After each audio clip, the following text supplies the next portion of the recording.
Hello everyone, welcome. Thank you for taking the time to attend this webinar and be a part of some really important discussions today. Before we start, I just wanted to go through some Zoom housekeeping. We are in webinar mode.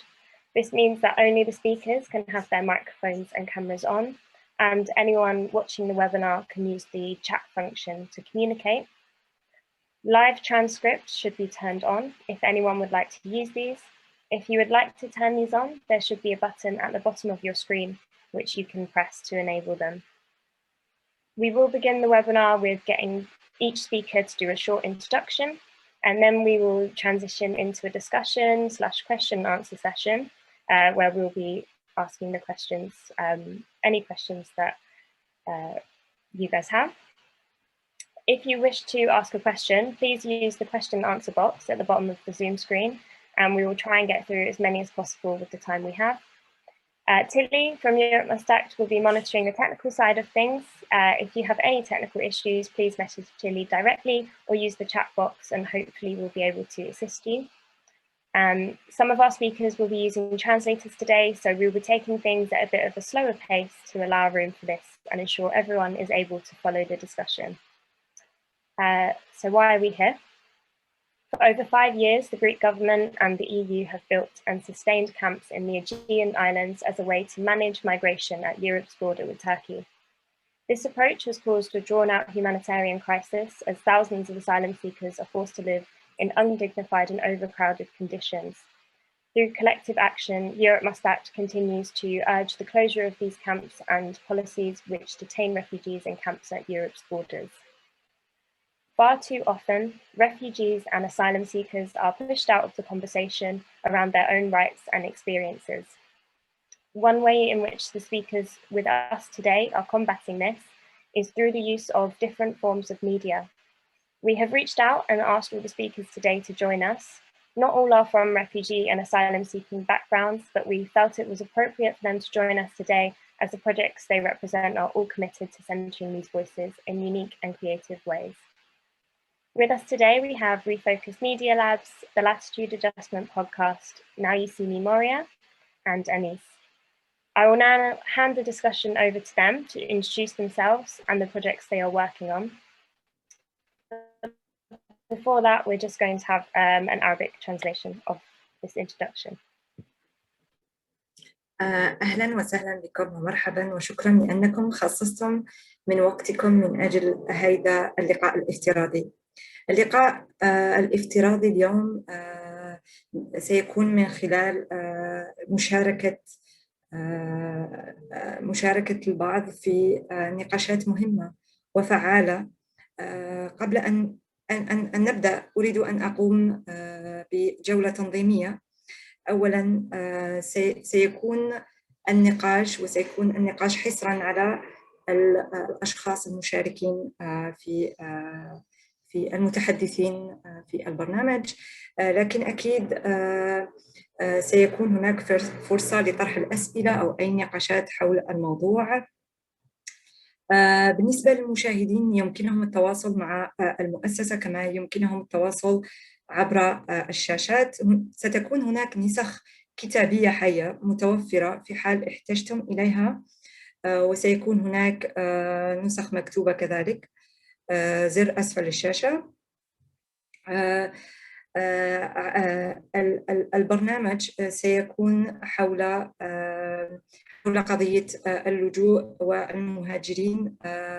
على مدى 5 سنوات الماضية قامت الحكومة اليونانية والاتحاد الأوروبي ببناء مخيمات في بحر إيجي كوسيلة لإدارة الهجرة على الحدود الأوروبية مع تركيا، وقد تسبب هذه السياسة في أزمة إنسانية طويلة الأمد، حيث أجبر الآلاف من طالبي اللجوء على العيش في ظروف غير كريمة ومكتظة.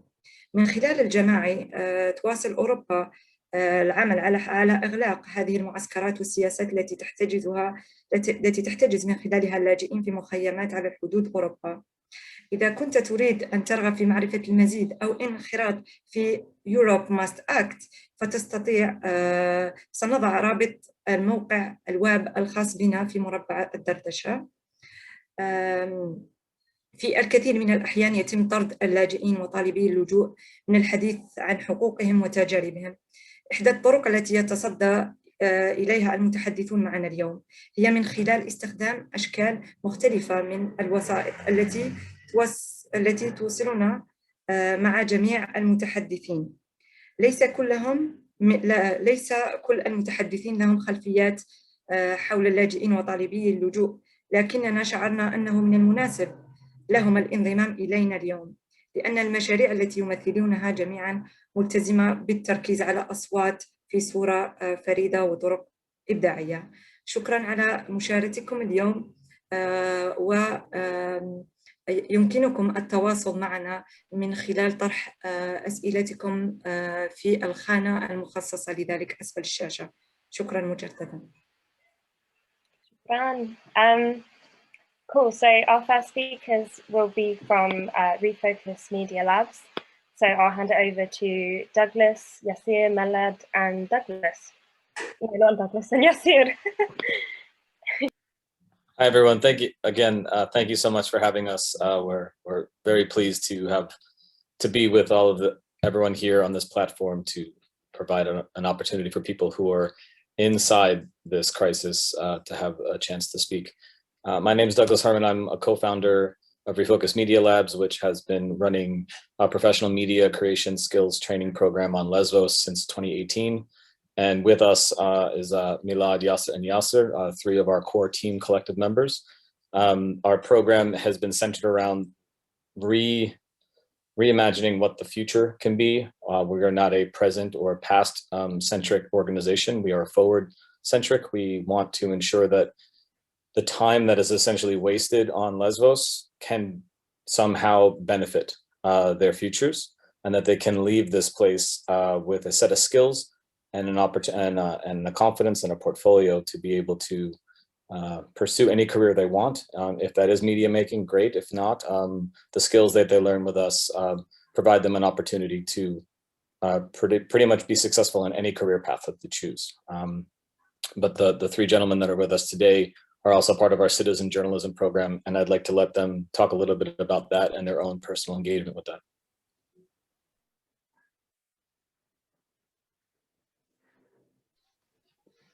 Okay. Hi, everyone. My name is Yasser.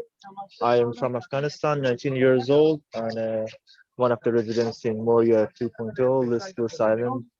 And thank you for having me and Milad here in this meeting.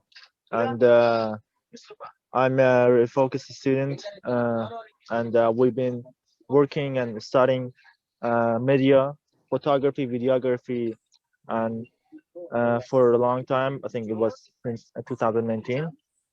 And then after the chaos and all this accidents happened to this previous Moria, we kind of forced to start journalism and reporting about the situation. And yeah, thanks again for having us. And hello everyone, I'm Milad Ibrahimi, 21 years old from Afghanistan, one of ReFocus Media Labs students. And I've been reporting about refugee crisis in Aegean Islands, especially Lesbos, for about a year and a half at the time when I joined ReFocus. And thanks for having me.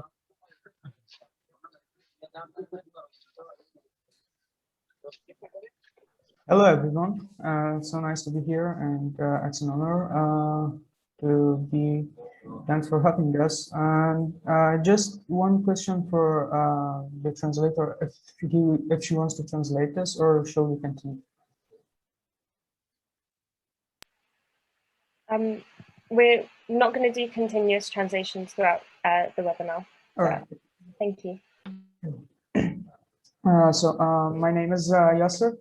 I've been on the island, on Lesbos Island, for 2 years, and during this time, me and as a part of ReFocus Media Labs and the part of the citizen journalists, of ReFocus Media Labs. We were doing a lot of projects, a lot of citizen journalist reports, and so we can mention them later.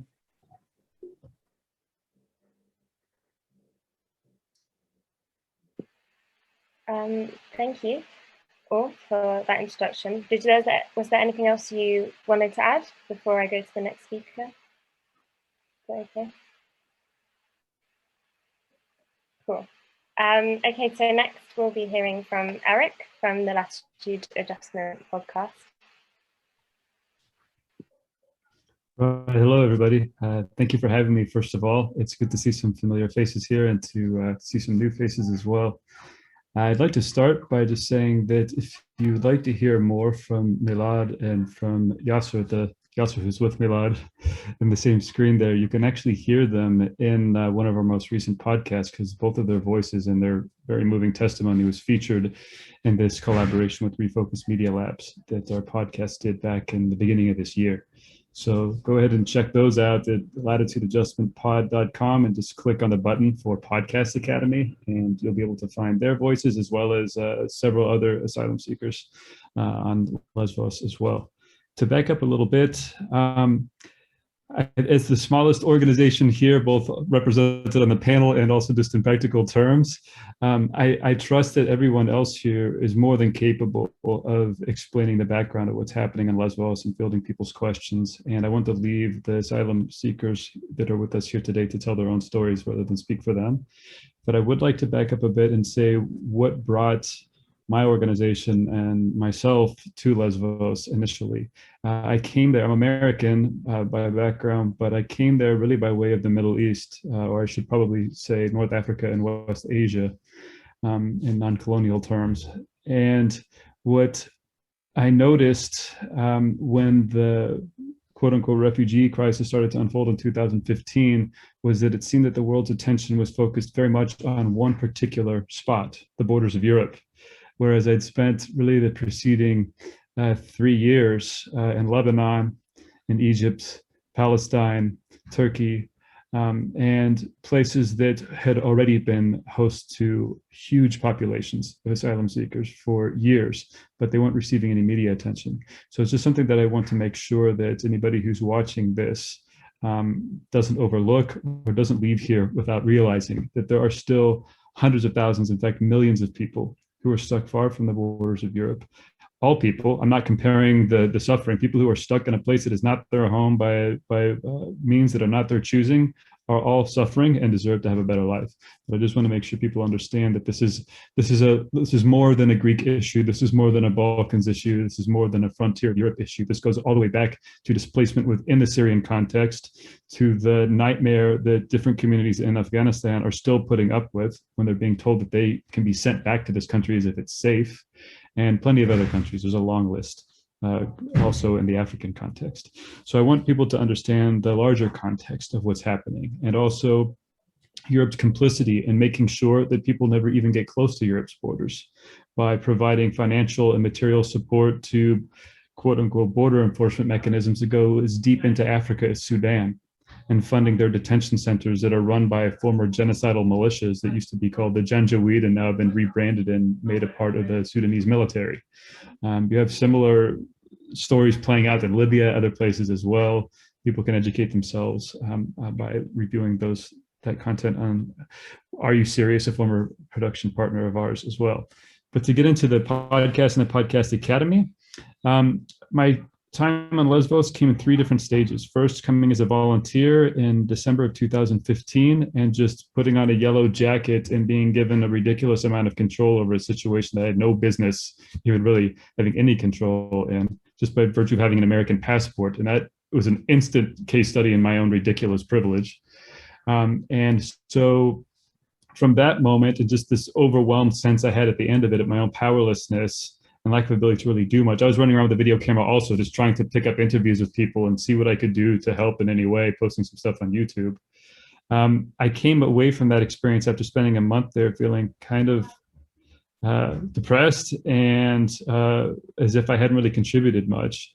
And I always wanted to come back. And so that's what I did. I had a call with Doug from ReFocus a few months before returning. And I came back in early 2020, so just before the coronavirus started, with the intention of doing a series of collaborations with Are You Serious, which is an online magazine, but they're also a nonprofit organization based in Croatia. And people should be sure to follow them as well. And the idea was to come and do a series. I ended up doing 4 podcasts focusing on the narratives of the asylum seekers themselves, the stories of aid workers, local people, also went to the camps and some of the camps around Athens and the Greek mainland. And Doug has made many appearances on the podcast. He also did like kind of this emergency short feature we did talking with a Turkish human rights attorney to speak about what was happening to people who were being chain deported back to Turkey as a safe country, just days before they would then be deported by Turkey back to Afghanistan, just to uncover the whole like farce that they were being returned to a safe country. He was explaining exactly how this was happening and that he wasn't even able to see his own clients before they were being deported again. And we did a 4th episode as well. So what came out of that experience was a feeling that, okay, something was said here by people other than me, but maybe more can be done. And so I, along with my partner, we also have a nonprofit organization called Open Roads Media. Along with my partner, Leila Mokhaiber, we decided we should come back, but this time not just to make podcasts, but to teach other people how to do it themselves.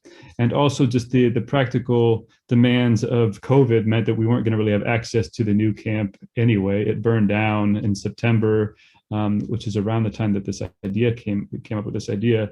And so I spoke to Doug again, and it turned out that like I could fill this nice gap in their teaching absence. And so at the end of last year and beginning of this year, came back under lockdown restrictions, and basically 6 p.m. every night, everybody was required to be off the streets in Lesbos, and worked with Milad, with Yasser, with a number of, I think 10 people ended up completing the program. And this had a lot of challenges. They were doing it from inside of the camp where they can only leave for maybe 4 hours a week. And when they were able to access the internet, it was through these hotspots, and we were having to do translations simultaneously into Farsi for about 70% of the class. But over the course of 5 weeks, we were actually able to do it. We completed several episodes with in Farsi, and then we're actually able to do an additional one with another participant who's, I hope I'm not going to forget it, Doug, maybe you can help me. Oh no. What is it? New York, the thing that's New York, but it's Moria. Why am I blanking on this? Humans of Moria. Yeah. Oh, I'm so embarrassed. What's the connection? So we part. Like I got it now. Okay. Yeah. So Humans of New York inspiring Humans of Moria. So we got a bunch of different perspectives, and it was done in both Farsi and in English, where we were working with Afghans to make sure that we also pulled in their communities. So to kind of wrap things up, the intention behind all of this was to, as much as possible, put not only the microphone in the hands of people who are fully capable of telling their own stories, but also I think very much in the spirit of what Doug and Sonia at ReFocus are doing, which is to just make sure that they have everybody has all the skills to just take these ideas, their stories, and run with it, to put the narrative back in the hands of the people, so to speak. And so that when you leave the story, people are able to continue to tell their own stories and get them in front of the people who need to hear them. And with the added benefits of having it in both languages, so that other Afghans can hear these stories back home, or at different points along the migratory routes, or other people in the camps as well. This shouldn't just be for English speakers as well. So that's my kind of scattered personal bio mixed in with collaborations and outputs and all that stuff. If you want to check out those episodes, you can do that at latitudeadjustmentpod.com. Good to see everybody. Amazing, thank you so much. So next we're moving on to a speaker from Now You See Me Moria. So that's Kutaiba, and he'll also have an Arabic translating as well. So if you guys want to take it away. So hello, and My name is Fela. I'm a PhD student, and I'm working on the migration issue. And I'm very happy to be with you today and to learn from what you have been doing so far. I'm trying today to help to share Qutaiba's experience as an asylum seeker. He's 29, a Syrian asylum seeker, and who, due to the political situation, war in Syria, he experienced both internal displacement and, crossing the experience of crossing the border to both Turkey, where he got stuck. According what he told me, he got stuck there for 1 month, and then he tried to move to Greece, and now he's in Moria camp. So I'm going to share his experience, narratives, and the challenges he faced while crossing the border. كتيبة، هل أنت معي؟ كتيبة تسمعني؟ أنا اليوم أنا هلأ قدمتك على إنه أنت سوري، وإنه أنت رحت من سوريا وأجيت على اليونان. هل من الممكن أن تختصر لي تجربتك في الهجرة من سوريا إلى اليونان؟ تجربتي يعني من يعني أنت قلت لي أنه أولاً كان عندك هجرة على المستوى الداخلي لمدة 5 سنوات. مزبوط. هل يمكن أن تحكي تعطينا نوع من المعلومات حول هذا الأمر؟ كنا عايشين بالشام، بلشت الحرب، كنت متطوع أنا بالشرطة. انشقيت من الشرطة لأنه كان مشاركة بقتل الشعب السوري. النظام حاصر المنطقة، ما نقدر نطلع منها، كل شيء مطلوب للنظام، يخرج مظاهرات عليه إشكالية عند النظام. تحاصرنا بالمنطقة هاي لمدة 2 سنين، 2014 2012. بعدين قدرنا نهرب مشي، نمشي بالليل ونتخبى بالنهار لما وصلنا الجولان. عشت غاد من 2014 2019. رد لحقنا النظام، أخذ المناطق كلها بالحرب. رد اضطرينا نهرب على حلب، مناطق تحت سيطرة الجيش التركي. قعدنا غاد تقريبا من 2019 نص 2019 ب 2020. كانت الأمور كثير سيئة، يعني عصاباتهم ومثلهم مثل جيش بشار الأسد، قتل، تشليح، سرقة. يعني آخر شيء ما ظل مكان نهرب عليه، قلنا ما لنا غير نطلع اليونان. حاولنا على تركيا. راح أترجم هاي وبعدين نتواصل إذا في إمكان. تمام. So Qutaiba, as I mentioned before, he's 29 years old. He's a Syrian asylum seeker. He was working with the police first, and then after, due to the political situation, he left his job and he tried to flee the country, but it was hard at the beginning, so he had to stay in Syria for almost, from 2014, 2019. And he also experienced like a harsh situation, and the regime, the Syrian regime tried to fund them, but he couldn't stay in Syria, and he tried to move to Turkey. So he first tried to go to Turkey, and it didn't work for him. And we can continue with his experience if there is any question.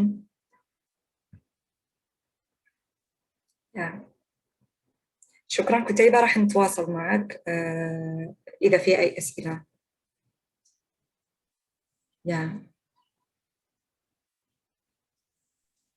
أنت هلأ في كتيبة، هلأ أنت في شو اسمه المخيم، وكيف وضعيتك بالمخيم؟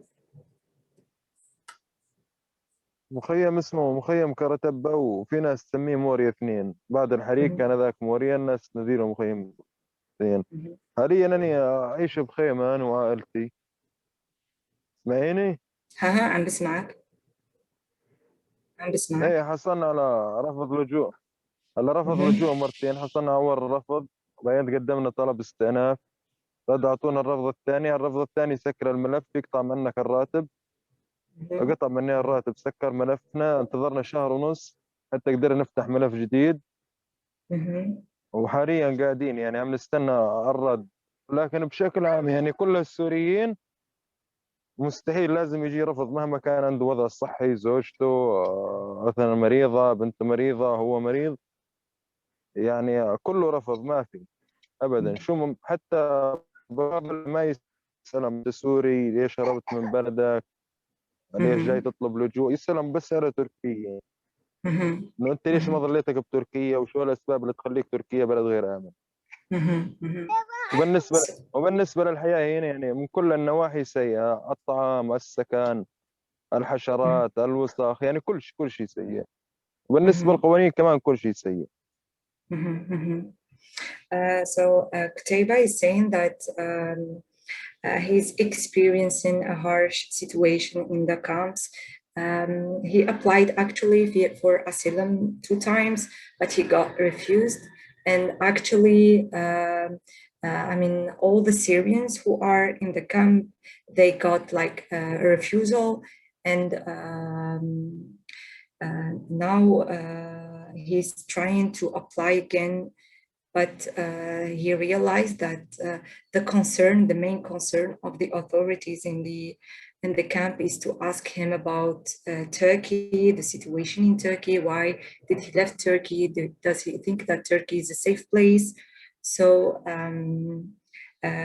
in addition, he said like there is like a very inhuman situation in the camps on different levels, whether when it comes to health situation or food or anything. I mean, the situation is not convenient for him.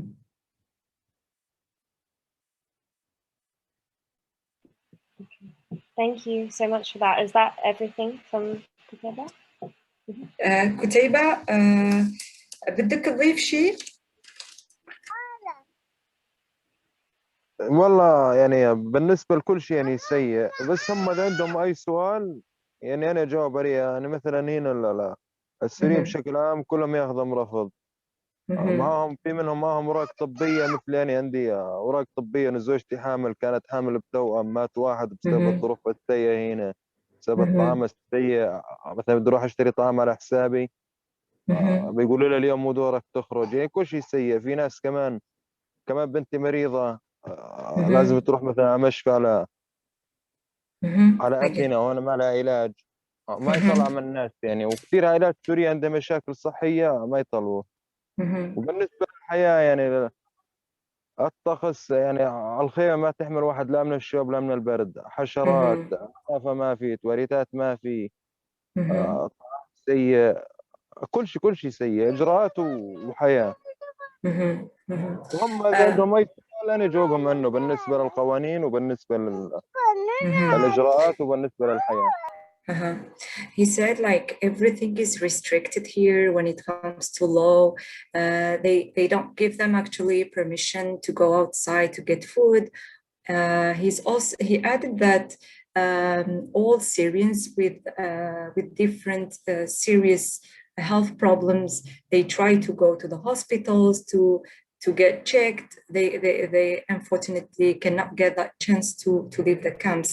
And in the camps, the situation is inhuman, and the weather is not good. The camps are not adequate to live in. And he mentioned that all Syrians, unfortunately, got refusal for their asylum seeking. I mean. Okay. Thank you so much. Shukran Qutaiba. And we're going to have the fourth speaker, Anis, but I haven't heard from her, so I think maybe she's had some internet issues. We don't have any social media for her, but I think she will be working on bringing out a blog soon. which we will share with everyone when that's ready. So I guess we'll move towards more of like a question and answer discussion section. So if anyone has any questions, please either put them in the chat box or in the Q&A box. I think there's an option to either send to everyone or send to like individually. Maybe if you can try and send it to everyone, and then I can see if not. And also the panelists can ask each other questions as well. I think maybe to kick things off, we'll start with the question, what has been the greatest challenges you've faced in your work? Maybe someone from ReFocus Media Labs could take this question.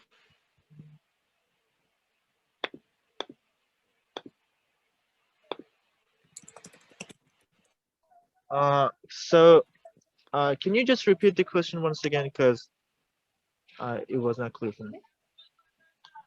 Sure. What has been the greatest challenges you've faced doing work with ReFocus Media Labs? Oh, okay. So there, at first we were just in the classes and we were studying. So at that time, the only challenges was that we had to walk around 1 hour to class and come back, but it was okay for us and we were having fun and we were just studying. It was something that we could spend in a day and separate ourselves from the camp, the situation. But the challenge started when the lockdown began in previous camp because of the virus, and we were all locked down and we couldn't go to classes anymore, and we were just stuck and there was nothing to do, and we were not even allowed to get away, go out of the camp, like I think 100 meters more, because there were polices around and would stop us of going outside. But once we started to report about the situation, because there were no media to report about the situation, we were the only ones who had the ability to report about it. But it was our first time, so we didn't have any experiences. But with our first project, I think my first project, I can't exactly remember, but there was a project that I did with one of my friends who is not here at the moment, but it was a project for BBC, and we had a little bit of a challenge for making that because we didn't have enough experiences. So I think at that time it was experience, but after we got through more projects and more projects, it became more about quality content and also the danger you are facing with, because as this whole journalism and this situation and pandemics goes by, for example, from the previous camp till now, the things and especially the security has been improved so much from the Greece government, especially in this camp. We are not like free to go outside in the camp and start filming and reporting about situation, because there are police all around the camp, and if they see us, we will probably get arrested and get in a lot of troubles. I think that's one of the biggest challenges that we are having now, that somehow keeps us away from having a really, really good content. Cool. Thank you so much for that. I don't know if any other speakers want to add on to that. If not, we do have Anise on, so we're just gonna try and sort out allowing her to speak on the webinar function.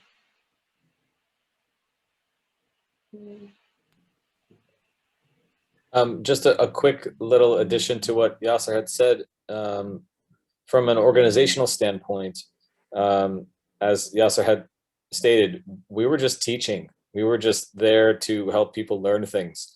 And all of the changes and all of the challenges that everyone on the island has been facing as a result of deliberate policy shifts by the Greek administration have made it unbelievably difficult for any humanitarian organization to provide obvious supports. And these obvious supports were necessary because the Greek administration refused to provide them themselves. So all of these NGOs that have come in and have been coming in for 5 years now have been doing so because it's needed. And it's not it has been a very, very active choice by the Greek administration, and then also supported by the European Union and the European Commission, to leave people with all of these needs, specifically education. But this past 2 years has become extremely difficult for NGOs to work because we've become public enemy #1 from this administration. It's very, very difficult for individual small organizations, small grassroots organizations to function.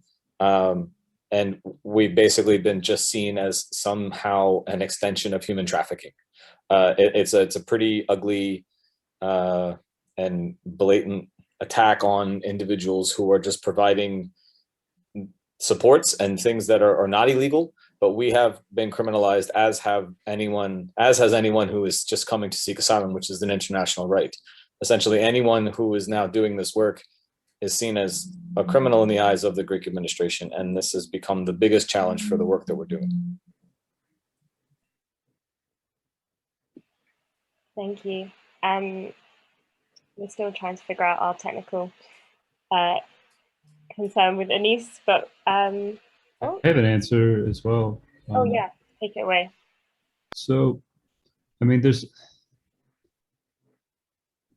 nothing that I personally or my organization has had to contend with that's even remotely in the same field of struggle as with people who are stuck in tents and left to endure a policy of malign neglect by not just Greece, the European Union, the West as a whole. Like, there's nothing that compares to that.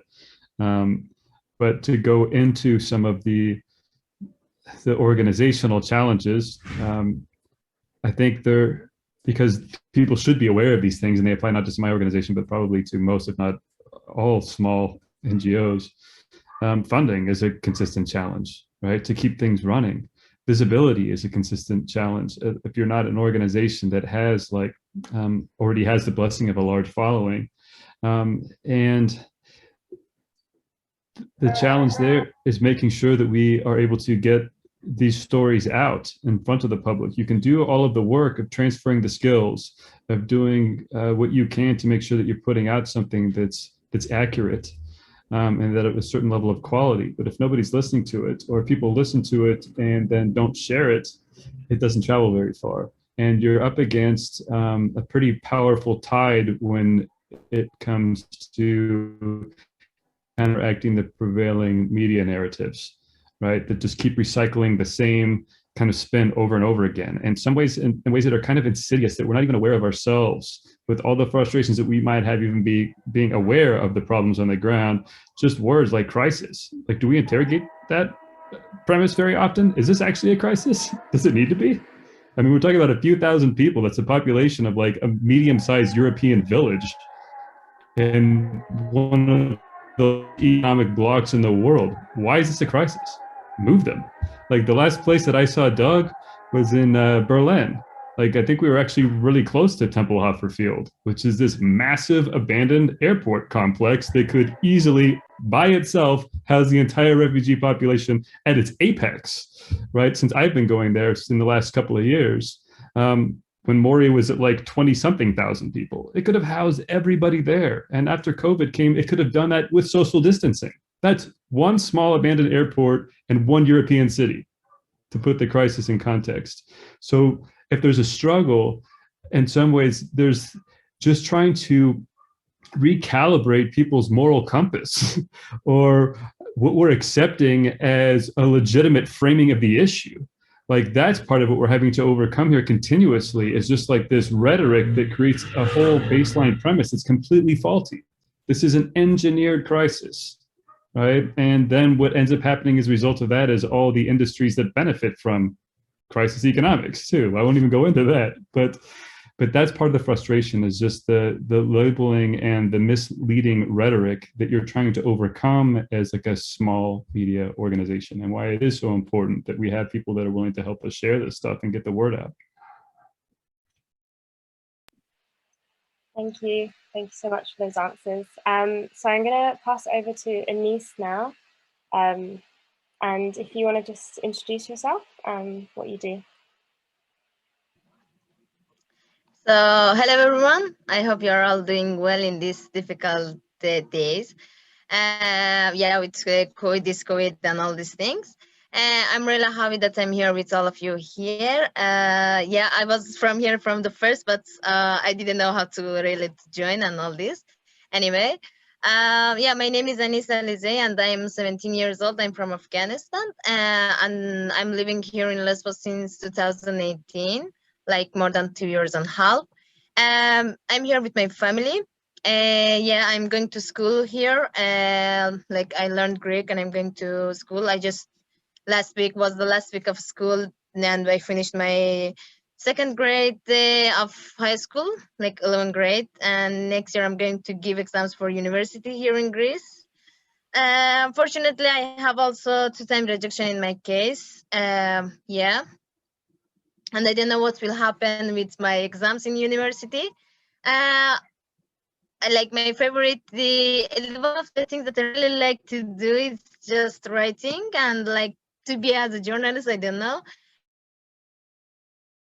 And I'm writing articles about refugees, issues here, difficulties and these things. I had read some articles before and because I was very busy with my school, I didn't publish any. And very soon, as Ali said, I'm going to make a blog. I already made, but I have to publish something, my post and these things, and also an Instagram page that you will see it soon. Yeah, that's it. Thank you. Thank you so much. I'm sorry it took a while to get you to join. Anis was here the whole time. I just got it wrong, by the way. Yeah, thank you. Cool, so going to some questions we've got coming in. So we'll start with the one in the chat box and I'll go to the one in the Q&A box. Maybe this could be for Koteba, if you don't mind translating. What do you feel are the main actions we, as in outsiders of the situation, can take to transform the criminalizing rhetorics of asylum seekers and grassroots organizations?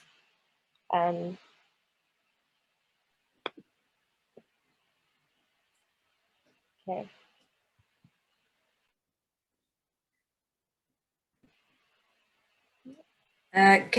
Would you repeat, please? Yeah, of course. It's also in the chat box. I don't know if you can see. So what do you feel are the main actions we can take to transform the criminalizing rhetoric of asylum seekers and grassroots organizations? كتيبة أنت معي؟ كتيبة تسمعني؟ ايه معك. أها اسمعك. أنت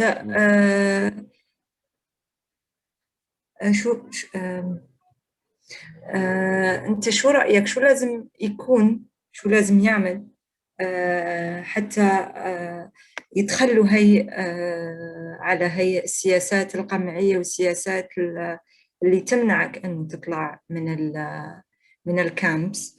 وشو هو شعورك؟ شو هو شعورك وإحساسك لما يكون فيه كواحد أجنبي في هاي الكامبس؟ بالنسبة لنا نحن يعني التقط الصور مقاطع فيديو عن الحياة هنا، ابعثها لصديقة من اسبانيا تعيش بهولندا وتنشرها على حسابها مشهور يعرفونه. الآن أنت تراني موريا، فهمت شلون؟ وبالنسبة للحل يعني الناس تعيش هنا سنة وسنتين وثلاث سنين، يعني كلها قوانين سيئة. يعني اللي يعيشون هنا يعني عددهم مو ذاك العدد الكبير يعني. فهمت شلون؟ لازم الدول الناس تتواصل مع المسؤولين انها هي الدول تتقاسم. مثلا هذا يستحق اللجوء، ليش لا يقعد مثلا سنتين وثلاث سنين ويضيع عمره بمكان بيئة سيئة له لأطفاله ويعاني؟ خلال شهر شهرين خلص أنت يا خليك هون باليونان، هاي أوراقك، هاي إقامتك، تقدر تروح تشتغل، تقدر تروح تساوي اللي بدك اياه، تدرس اي شيء يعني. Mhm. يا اما مثلا الدوله الفلانيه طالبيتك انه روح مثلا انت كمل حياتك بالمانيا، لانه الناس هنا من شغله اسبوع وجاي السوريين بسبب القرارات اللي عم تطلع كل ما لها اسوء صار ياخذوا الوراق. مثلا واحد عنده موعد مشفى باثينا عم يسحب حاله ويروح الغد، وبس طلع خارج المخيم يعني عم يقطع مراته وما ظل لا راتب لا بيت، بده يروح على اثينا ينام بالشوارع خايفين من الترحيل بس. So Qutaiba mentioned that he shared his some pictures about the situation in the camps to his friend who is famous in social media in social media, I think in Netherlands. So now he said like the amount of Syrians in this camp is not very high comparing to others. So he think that the European state should take the responsibility of dealing with asylum seekers, whether by sharing the responsibilities with the other countries, I mean the EU countries, because the refugees, they are living in inhuman situation, and they are experiencing bad behavior, if we can say. And for them, if they will get a refusal, and if they will not get accepted as refugees, they will not have the how we say, the amount of money each month, and they will go to Athena, and then they will stay outside, and that will be really inhuman. So he's calling for taking the responsibility of those refugees and asylum seekers who are in the camp of Memoria. Thank you so much for your response for that. Do any of the other speakers want to respond on that, or I can go to the next question? I can attempt to respond, but it's difficult to keep that brief. So, but I will just keep it very short. I think too, as I've already said, stop participating in the language of crisis. I mean, I've come to just kind of use that word myself because it is a shorthand for describing the situation. But it also reinforces this idea that like there's something that excuses exceptional behavior on the part of politicians, right? The language of crisis excuses abuse, excuses the suspension of the type of human rights that we would afford to people under quote unquote normal circumstances. And also when we focus this notion of crisis just to the borders of Europe, right? Instead of, if we're going to at least use the word, then let's be real and trace it all the way back to where the crisis is actually happening, right? And because then we can maybe get to what the root causes are. So that would just be one small thing that I might add, is to really reevaluate the utility of the word crisis and who's really, and what interests are actually capitalizing it and what it's allowing us to make exceptions for. Thank you. Anis, did you want to go and then hand over to Douglas?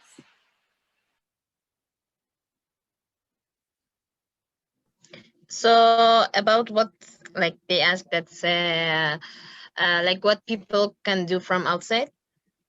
That I was thinking, and I wanted to say that as I saw, people outside the camp, people in Europe, they need just to see something that is happening and then to act. Like I saw like that, like Moria. I have been for 7 months in the previous Moria, in the previous camp. And then I was living in another camp, and I wasn't in the fire time in the Moria camp.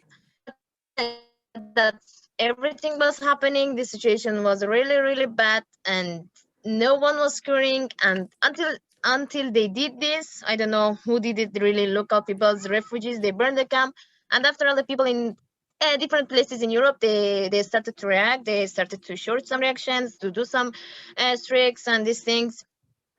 And yeah, you know, I think that the most important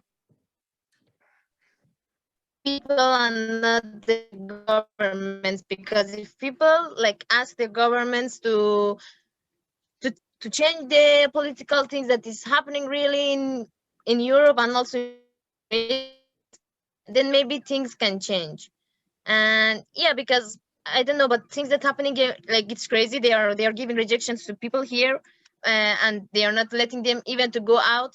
They stop as Kataiba said, they are stopping to give like cash amounts to people, and they don't allow people even to work.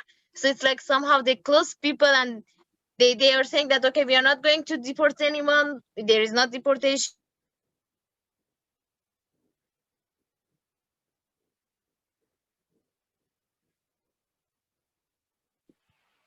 I think we might have lost. Yeah, I'm back. Sorry. Yeah, I'm back. And it's like, can you hear me now? Yeah. All right, okay. And it's like, it's a way that they force people to just like to send them back like to the countries that they came from. So this is really bad. I think they force people, they close all the doors to those people that they gave rejection. And this time, like after 2018, I can say that the rejection are too many. They don't read the cases, they don't care about anything, and they just give rejection. And this is really crazy. So you said that what people can do from outside. I was thinking that it's not just about to wait until something happens and then they have to show reactions and like to say that okay, you have to change the environment and the situation. And I think that the situation, these things are going on, and they are here, even if they are not stories, even if they are like they are not people to say that okay, the situation is like this and all these things. They have to know that the situation is like this. People are here, they're going through many difficulties. So yeah. Cool. Thank you so much for that answer. Yeah. You're welcome. I don't know if Yasser or Douglas wanted to add something from ReFocus. I'd let Yasser go, and then depending, maybe he's going to say what I'll say. So. Yeah, thanks, Douglas, for giving me the chance. What people from outside can do is to politicize the refugees, because I think for now this is one of the most important things which should happen about refugees. You know, most of the people in Europe about refugees, they think that these are poor people without any political knowledge. They are just coming from east and they have no idea. But these people have political education. They are educated and they know what are their rights. But the thing is, if they are not doing any demonstration, if they are not raising their voices, it's because they are scared. They're scared of the state, scared of the government. So yeah, I think this is the most important issue, to politicize them. Thank you. Thank you. Cool. So moving on to the next question is, how do you think the general public can use their social medias to the best advantage to advocate for the situation? Is there any kind of top tips from working with these media platforms? It's not directed to anyone, so I don't know if anyone wanted to take that question.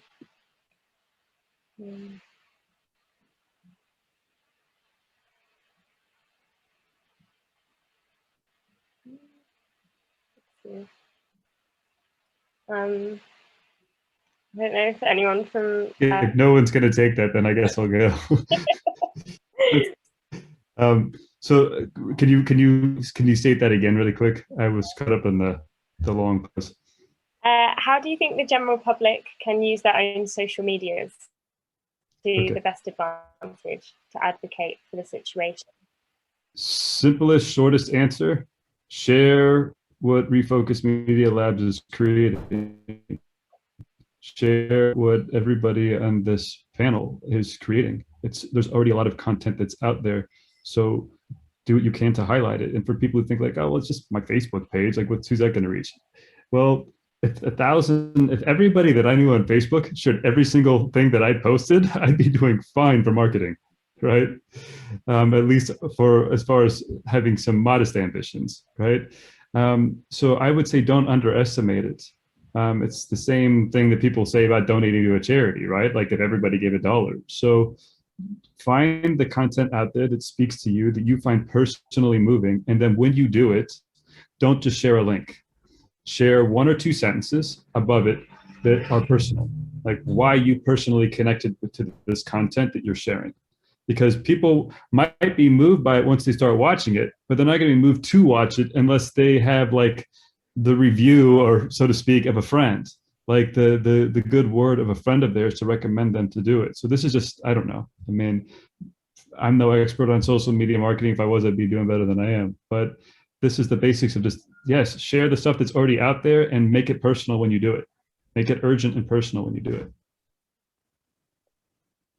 And to add a little bit to what Eric is saying, for a lot of the work that Eric has always been talking about is the action-oriented communication.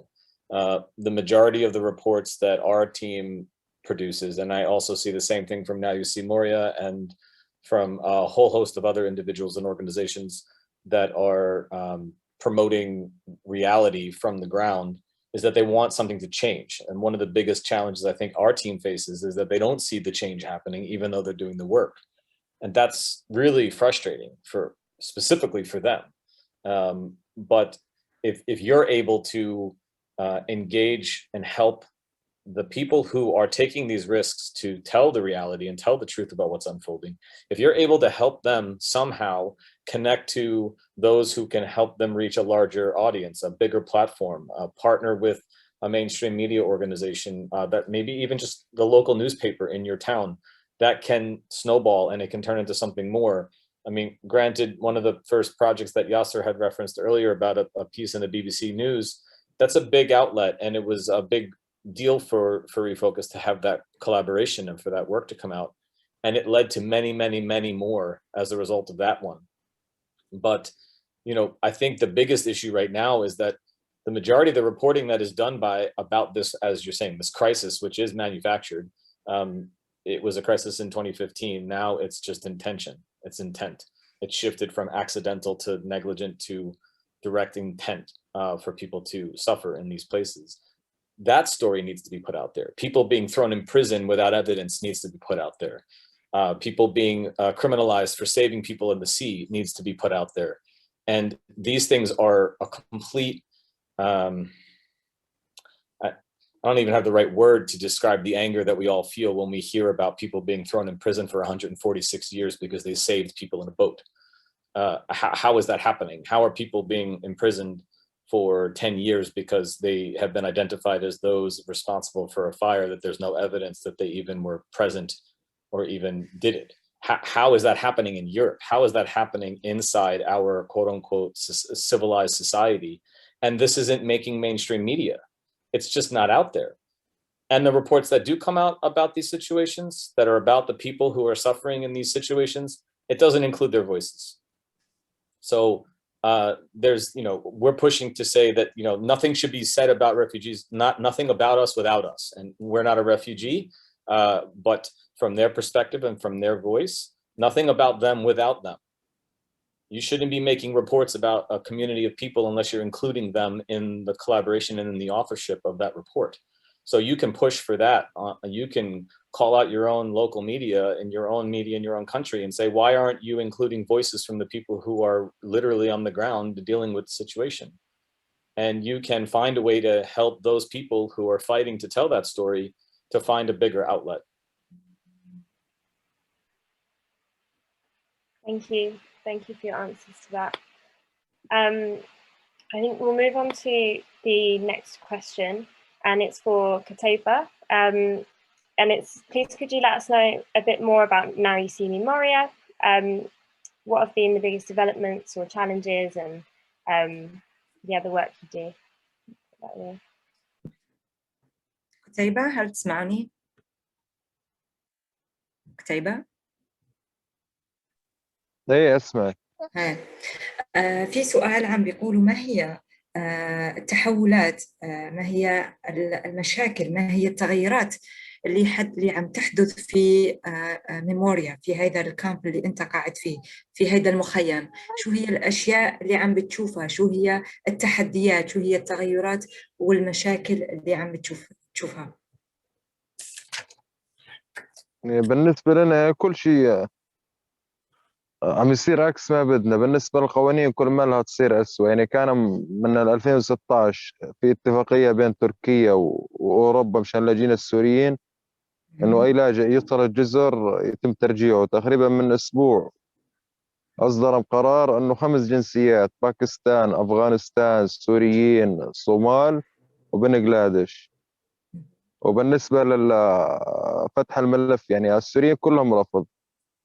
عم تفتح مثلا تاخذ رفض اول، تستأنف، تاخذ رفض ثاني، تقدر مثلا بعد شهر، شهر ونص تفتح ملف. حاليا فتح الملف هذا لاغينه خالص. الناس صار لها 4 شهور تستنى ما عم تفتح ملف. بالنسبه للجنسيات الثانيه يعني في منهم ياخذ قبول، ياخذ اقامه، ياخذ جواز سفر، في منهم كمان ياخذ رفض. وفي ناس تقعد سنه، سنتين، في ناس تقعد شهرين. يعني ما حدا فهمان شو القوانين اللي هون. يعني مثلا واحد عنده ابن، بالنسبه اجراءات يعني ابنه ياخذ رفض، هو ما ياخذ رفض.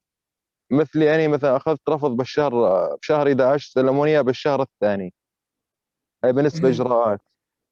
بالنسبه لالتقاط الصور عم نواجه مشكله كبيره. يعني ممنوع التقاط الصور خالص داخل المخيم. يعني عم نشتغل باسامي وهميه، نلتقط الصور مشان الناس تشوف، تشارك الصور، يتغير الراي العام بالخارج، يضغطوا على حكوماتهم بكي يلاقوا محل لهالناس. شكرا كتيبة. شكرا لك. العفو. Kutaiba just mentioned that there is a restriction since the agreement between Turkey and Europe. There is like 5 nationalities, including Syrians, who are not who are going to get deported, maybe. And for the Syrians, they always get a refusal for their asylum or their application. And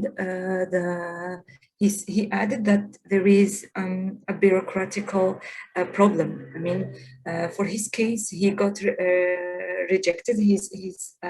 His application got rejected, and he tried to apply again, but he couldn't. They don't know where they can apply again. Also, his refusal received it after 3 months of the application of the decision. I mean, so there is this bureaucratical procedures, and also Syrians and refugees who are in the camp, they are prohibited from taking pictures or sharing their stories on the media. So generally, they use other names or to share their experience and narratives in the camps. Thank you for that answer. Cool. So there's a question in the chat box.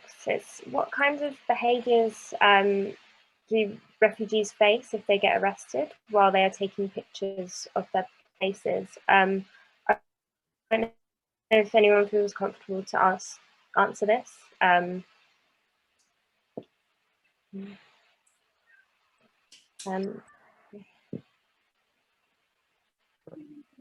I can somehow answer this question as I have bad experience of being arrested by Greek police. And as we were working on a project for BBC, and when the project published to the media, YouTube, Facebook, everywhere, the Greek government, they didn't like it, so they decided to somehow arrest us, question us, and say, well, what is the reason that we are saying that? And the project was about who somehow was responsible for the fire that happened in Italy.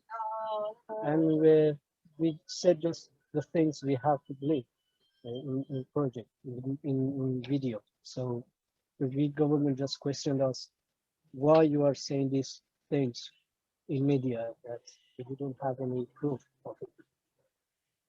So they didn't like it, and journalists and Yasser Tahiri, we were somehow questioned.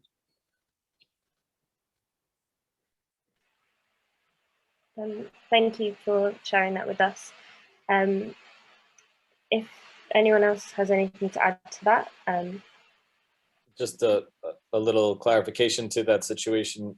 What Milad is referencing actually became a very big obstacle for our organization to continue to work. And it's a great example of intimidation. I know that everyone in the camp feels as if it's illegal for you to use a camera, or it's illegal for you to document or talk on social media about what's happening. But the Greek government has essentially intimidated everyone, including the NGOs who have the right to work inside the camp. They essentially have gotten their members to sign an unofficial NDA, a non-disclosure agreement, to basically say you can't report on what's going on in here.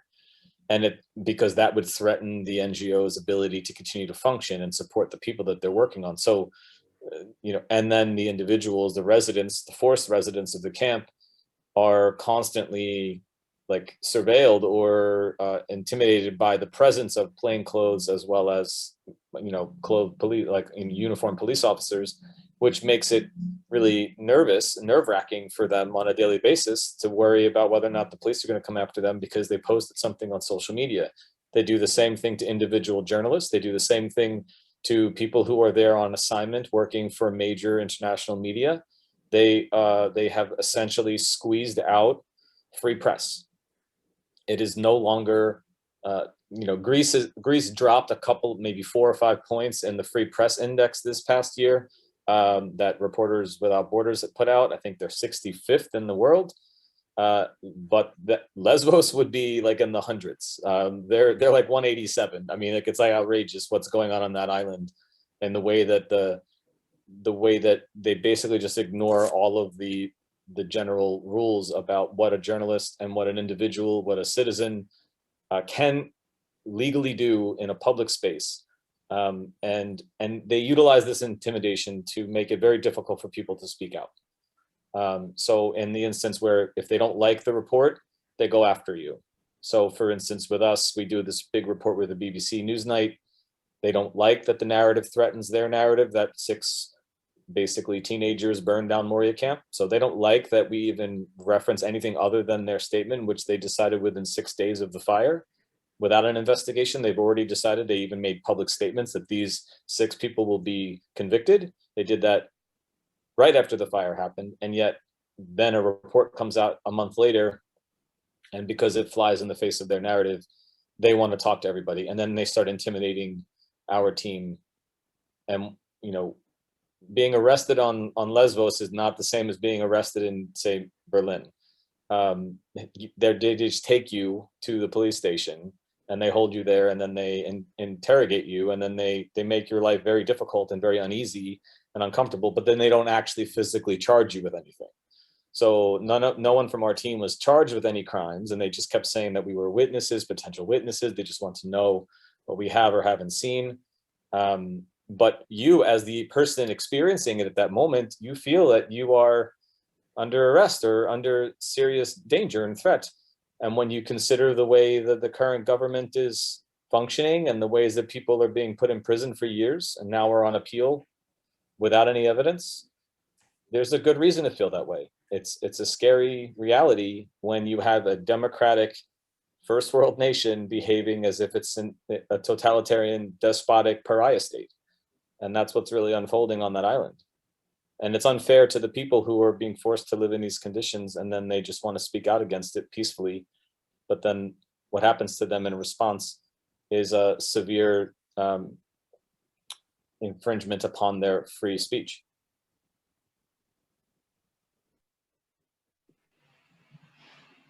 Thank you for answering that. If no one has anything to add to that, I think there might be a question that Anisi might be able to answer. The question is, I'm interested to know the current situation for education in Lesbos. The Greek government kept promising to send children to local schools. Is this happening? Yeah.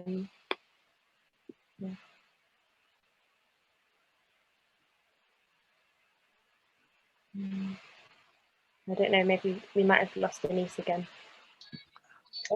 So to reply that, I personally, for education, I haven't had any chance to go to school or be on a local school, but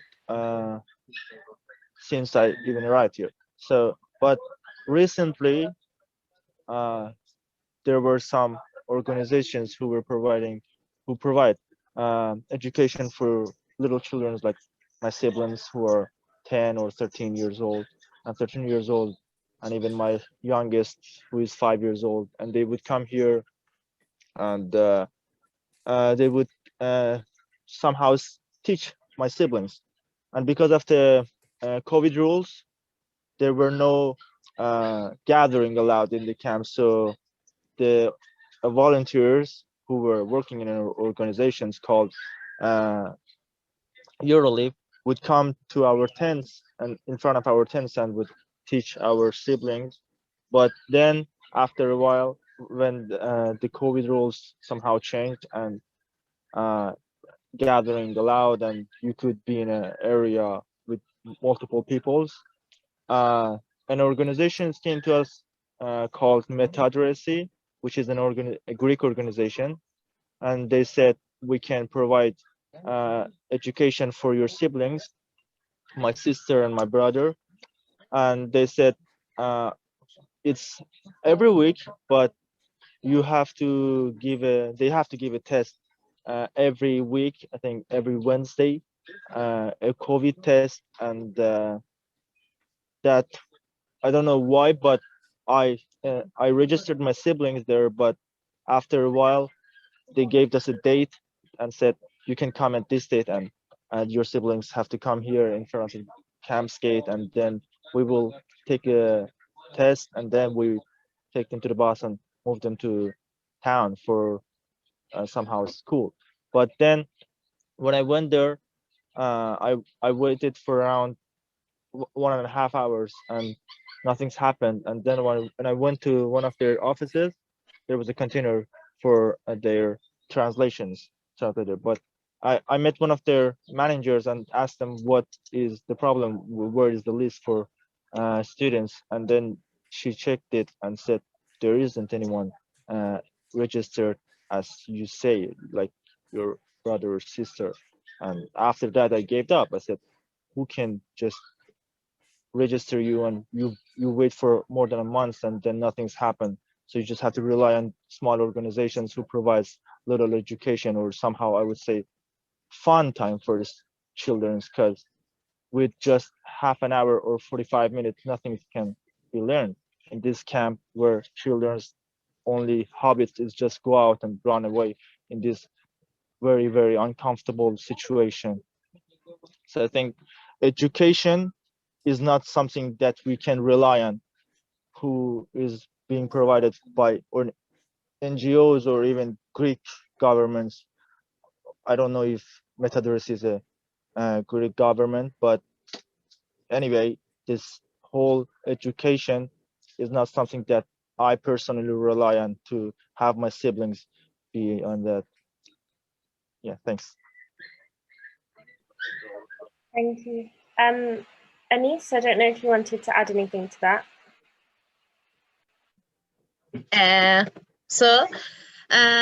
Because I'm one of the girl, like I can say I'm a girl that I'm going to the local schools. Like I have been going to Metadresi and other classes also that they were not public schools, but they are classes just to learn English and like classes just to prepare for schools. And going to public school here in Greece, it's very difficult, and also from a camp like this camp or a camp, I think it's impossible. First of all, it is because of the rules that we have in the camp. They are saying that there are many positive cases in the camp, like they have to do I think twice. Before it was twice per week, and now it's just once per week they have to do the COVID test. And many people, they're scared just to do it because they don't want to go to the quarantine side, and they have like I think they have this right because they really scared. Quarantine site is a site that, okay, they are saying that it's quarantine site, but it's just a tent that 15 people from different families, they are going all through it, and they have to be 14 days there. So most of them, they say that, okay, we don't want to go to these classes. And then for public schools, it's very difficult to register because many people, they like those that they have their asylum, their passport, their paper, everything, they're going to leave the island. And those that they don't have, like they have some, they need some, I don't know, some code, some AFIMI and these things, while many people, they don't have it. And also the other problem that they saw, like I have my rejection and all these things, but I tried, and somehow I succeeded to go to public school. I said that there's also some families, some parents of children, of Greek children, that they don't want refugees to be in the same class with them. Like I remember last year where we had children not from this camp, but from another camp in this Lesbos island, that it was a better camp. I can say the best camp here in Lesbos. We were sending children to the public school together with Greek children, and we thought that, okay, parents, they didn't want the children together because they didn't know actually that they're coming from another island and these things, and they were saying that we cannot see, and we don't want like refugees to be in the same class with our children. It was more bad. It get more worse after the fire that happened in Moria, because people that were in quarantine in Moria after the fire, they was all together, and it was a big fear for all the families and the parents, Greek parents, to see that the refugees are in the same classes with their children. So yeah, I mean, like metadrasia and these things, they're just classes that they can just like they prepare children or learn some Greeks, I don't know, some basic English, mathematics, and Greek. But public schools, it's not like they're promising. They're saying that, okay, we can send children to public school. They can be in our classes. They can be in our schools. But this is not that much easy. Like it's very difficult, somehow impossible.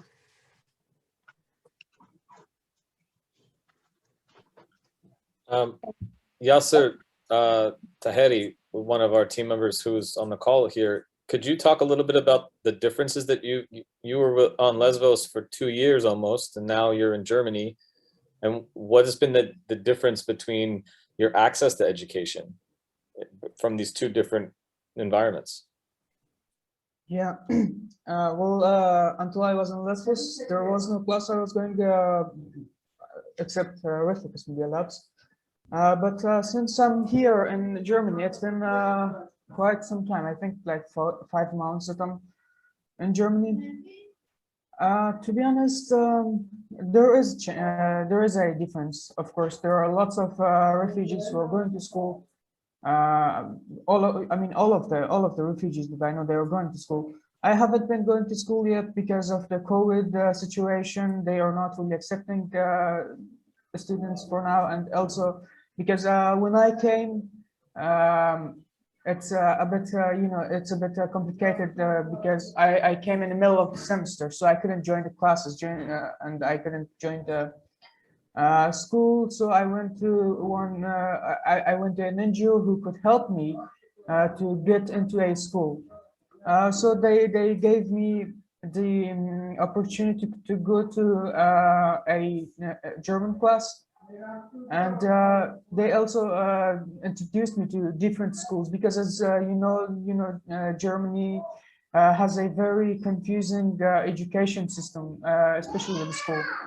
So they guided me through it, and yeah, it's much better than Greek. I mean, I was in 2 years in Lesbos, and no one has even asked me if I went to school or not. So yeah, and since I'm here, they are already trying to send me to a school where I can fit in.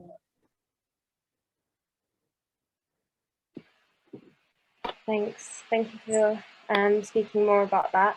So we have one more question from our listeners, and I think maybe Yasser, you've seen it in the chat, or Douglas. I'll just read out the question. So a question for the wonderful folk at ReFocus. how difficult is it to get interest from, I just lost the question. How difficult is it to get interest from major news organizations for the work produced by your students/citizen journalists? I know you have partnered with BBC and Al Jazeera in the past, and I'd be really interested in hearing more about the challenges you have encountered. How difficult is it to tell stories and get mainstream media to publish these that challenge the dominant framing of the crisis that Eric spoke about? Simply put, it's a daily struggle to get the media to actually pay attention to what's going on the island and what's happening inside the camp, and also to report differently from what, as we've been talking about, like the mainstream style of reporting about the situation. Anis, you referenced something about how people don't want to be tested because they're fearful of going into the quarantine area. And a great example of this is that we had one of our team members was put into the quarantine area simply after being randomly tested because he helped an elderly woman get to the doctor. And then when they tested her, then they tested anyone near him. And he literally was just helping someone walk to see a doctor. He was doing the right thing. He was helping an older woman get some medical care. And then inadvertently he got swept up, and they never showed him his results. They just chucked him into the quarantine area. And so for multiple days, he's like, I'm just stuck in here and I have no symptoms. What is going on? This is crazy. So people are very fearful of that. And yet when we had photo and video and first person testimony, we struggled to get any mainstream media to even care about it, to even talk about it, to show it, to publish what a quarantine area looks like in a European refugee camp. I mean, they wouldn't even do it. I mean, we just couldn't get it to happen.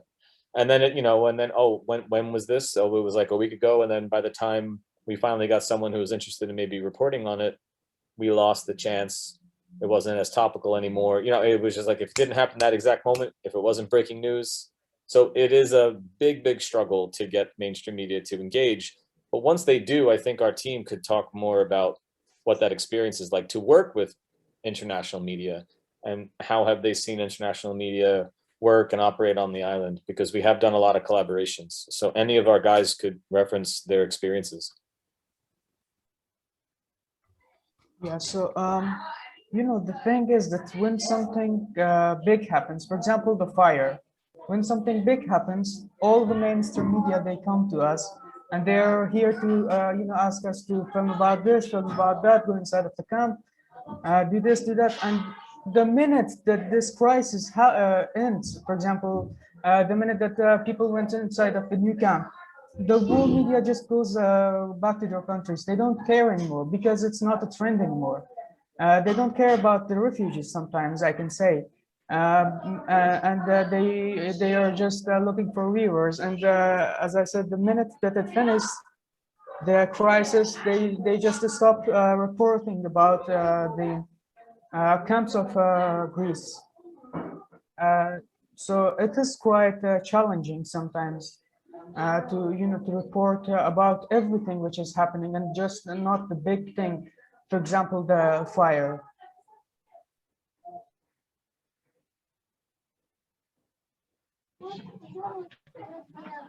Milad or Yasser, would you like to talk a little bit about what it's been like to do the work in collaboration with media from inside the camp?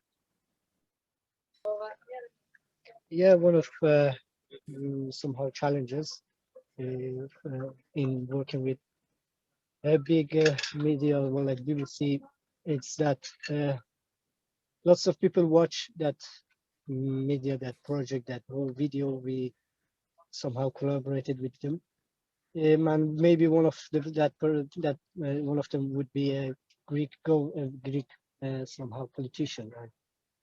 Like what happened with BBC, we have the fear of to be arrested by government.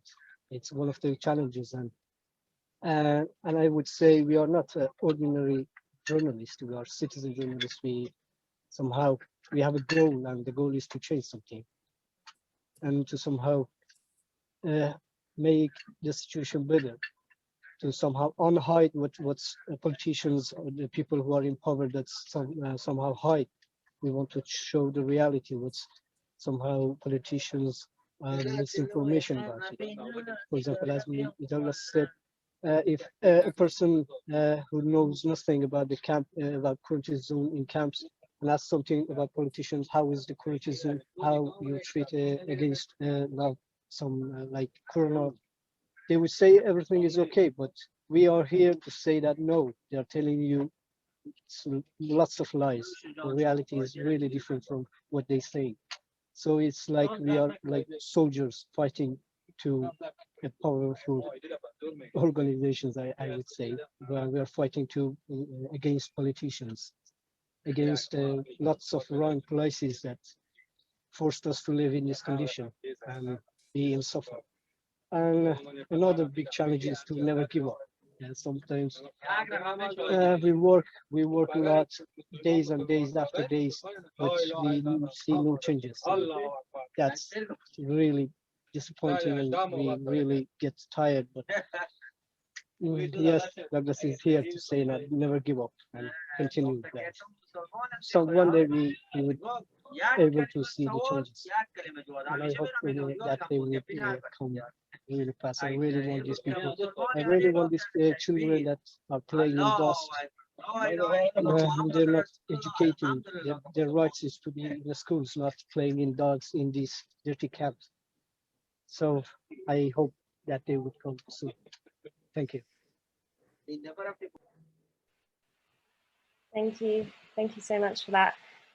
So yeah, we're just going to do one last question for all the speakers, and that is, what should we do now? How can the listeners to this webinar take action after this webinar or support the work that all of you are doing? Maybe if we start with Kutaiba, if you're ready to go with that question. Sure. Yeah, sure. كتيبة، في سؤالين، آخر سؤالين راح نسألهم لك إذا أمكن. أنت معي؟ تمام. إيه معي.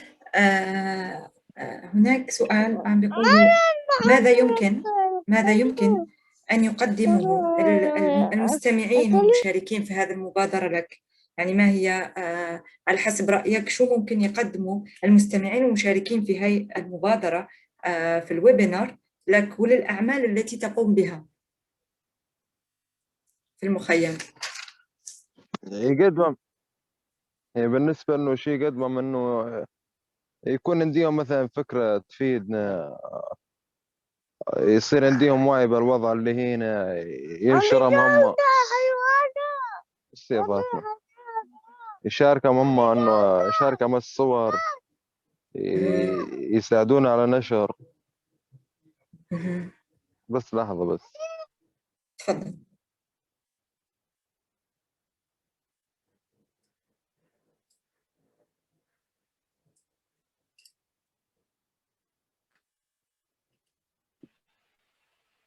نعم. كتيبة أنت معنا؟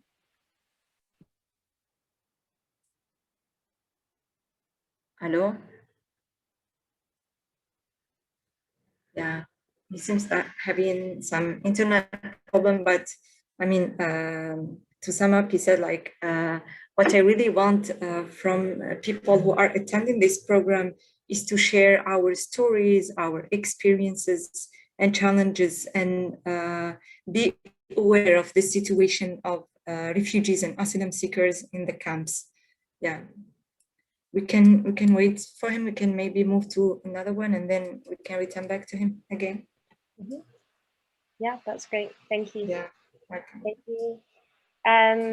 Cool. I don't know if Eric, you wanted to take it away with that question. Sure. Just a couple of points. On the smaller organizational level, I think this is probably true. Well, it's true for Latitude Adjustment, but I think it's true of all of the projects represented here today.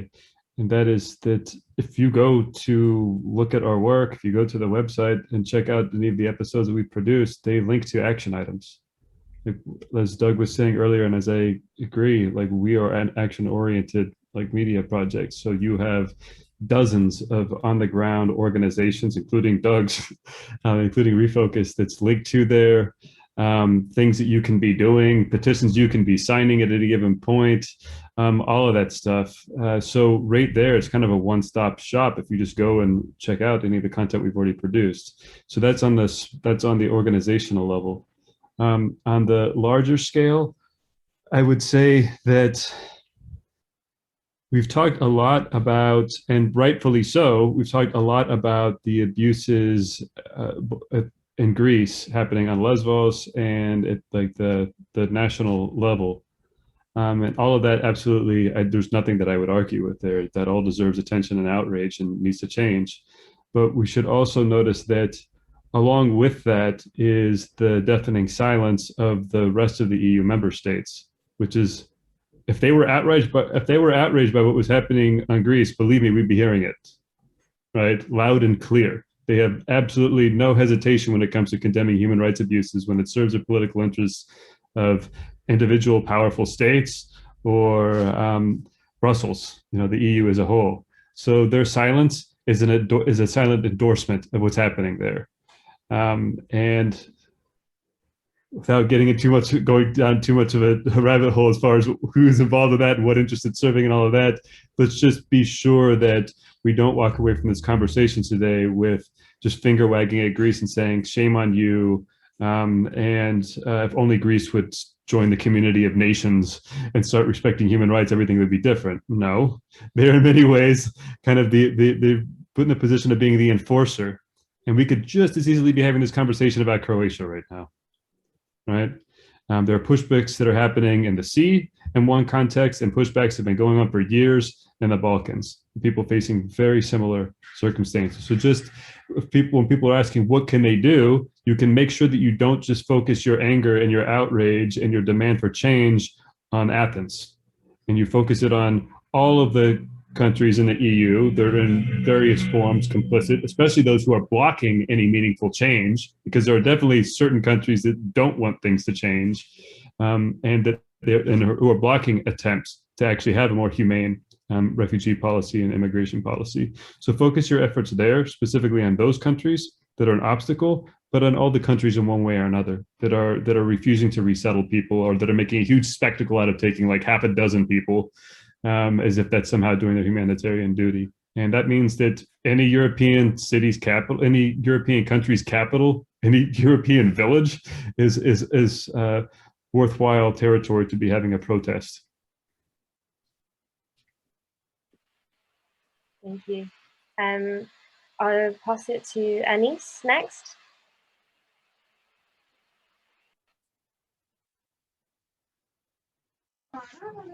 Can you hear me? Yeah. Yeah, I just wanted to say it, as Yasser said before. What happened in Moria, people knew that what is happening in Moria, but they didn't do anything. And when like people were in the streets, people were outside, they didn't have water, they didn't have food, they didn't have anything. Like the situation was really bad. They came here, many journalists, they were saying, they were reporting and recording that all these things is happening.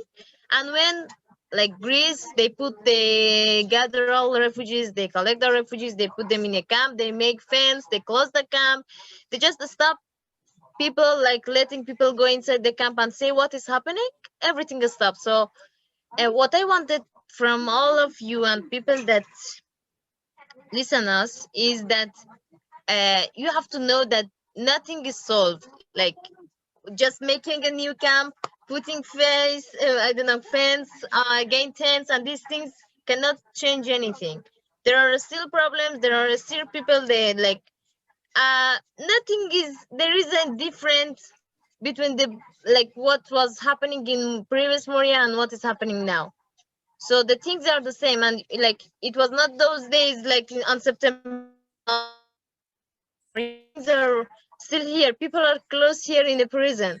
So just don't think that okay, when they make a new camp, everything's solved. No, I wanted just to say that.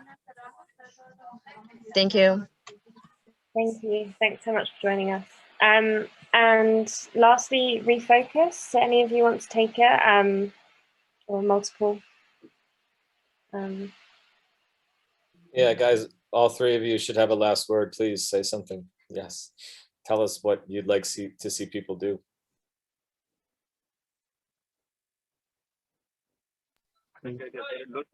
If I would say something in the last moments, I would say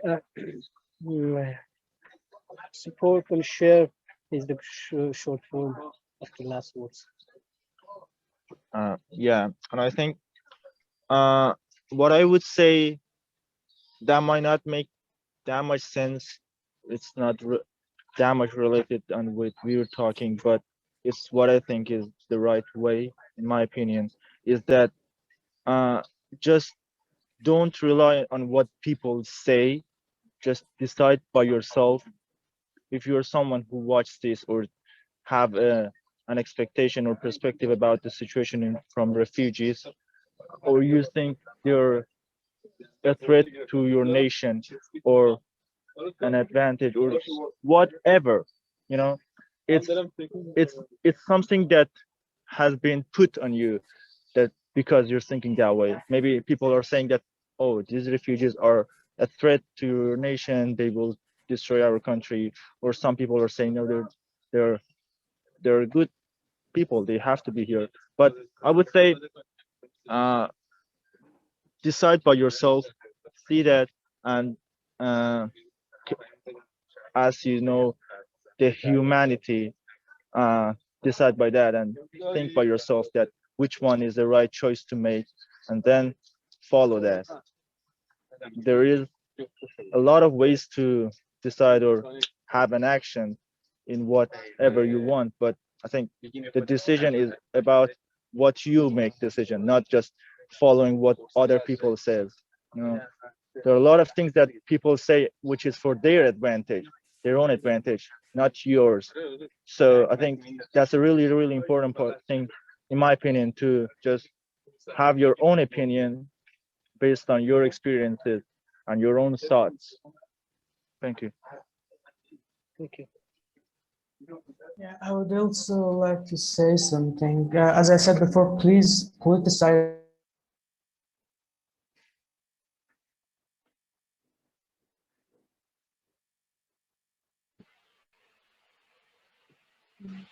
Have we lost Yasir?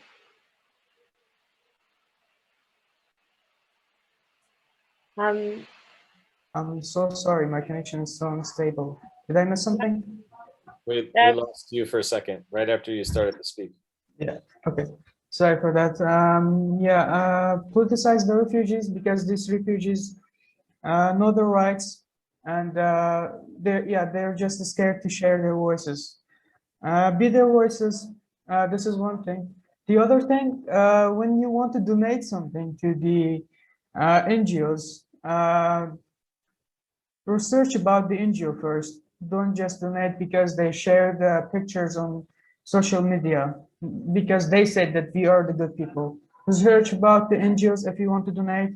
But these people don't really need food. I mean, we are very thankful for the people who are donating, but these people don't really need a lot of food or clothes. What they want is freedom.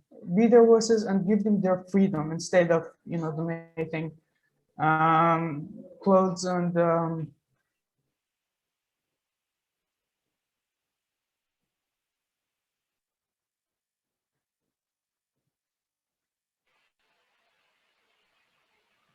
I hope he can come back in. Just from a teacher's perspective, there's a never-ending creative possibilities for how you can engage with the community, and we really need young people in elementary, middle, high school, university, and the open public in all of your respective communities to learn more about what's really happening, and we can help facilitate that if you can help us reach your people. So please get in touch with all these organizations, and we can collectively and individually be very creative about how we can have exhibitions and have events, speaking engagements. We can have your students and members of your community speak directly with people who can help them understand what's really unfolding inside the borders of Europe. Eric is right. It's not just Greece. They're being used as the buffer. And we need people to see that, and people need to feel it. And the only way you really feel something is by engaging with another human being. And so please help us figure out a way to reach more of the members of your community, just as we're reaching you right now. We can we can replicate this type of an event, and we can do a lot of other things that are very creative to get people to engage with the issue. And then through that people power, I think things can change. Yeah. Thank you all so much for that. I don't know if Qutaiba had anything else to add or before he cut off. Have we lost him? No. قتيبة أنت معنا؟ ممكن تضيف لنا أي شيء في آخر دقيقة إذا ممكن؟ إذا بدك تضيف أي شيء؟ هي معك. في عندك شيء لا والله إضافة؟ بس حابة أشكركم. لا بس حابة أشكركم. تمام، شكرا وبالنسبة جزيلا لك للسؤال كمان. الماضي، بالنسبة للسؤالين انه انا استفدت منهم انه في ناس انه مهتمه، واذا عندهم مثلا اي نصيحه يقدمونها لي يقدمونها، وبالنسبه اللي استفادوه هم مني عاد هم يقررون هذا الشيء مو اني. فهمت عليك، يعني هم كيف تمام. يفيدوك. فهمت عليك. يعني اذا واحد مثلا عنده نصيحه اي شيء. فهمت عليك. Qutaiba is seeking advice from you regarding his situation, and he's very thankful for what you've been doing. He actually wants to leave the webinar because he has a daughter to take to the doctor, but he's very thankful and he wants to get some advice regarding his situation now in the camps. Okay. Maybe we have his contact so we can further the webinar. But shukran, Qutaiba. شكرا لك. Okay. And I think have we got Yasir back? Did you want to finish what you were saying, and then we'll be done? Yeah, sorry again for my unstable connection. I don't know where did I disconnect it. Yeah, but I think those are the last words. Politicize the refugees and research about the NGOs that that you want to donate, and be our voices. That's it. Thank you so much for listening. Yeah. Thank you all so much. I think everyone's learned so much, and it has been so great to have this space and listen to you all speak. I've put everyone's social medias and websites into the chat multiple times, and I'm sure we'll be posting on Europe Must Act and reposting these organizations as well. And yeah, Europe Must Act tries to campaign on a city and local level. So if people want to get involved and find their local chapter, drop us an email, and yeah, hopefully collective action will lead to more change. Thank you all so much for coming. Thank you. Thank you. Thank you for having us. Yeah, thank you for having us. Thank you. Thank you. Thanks everyone.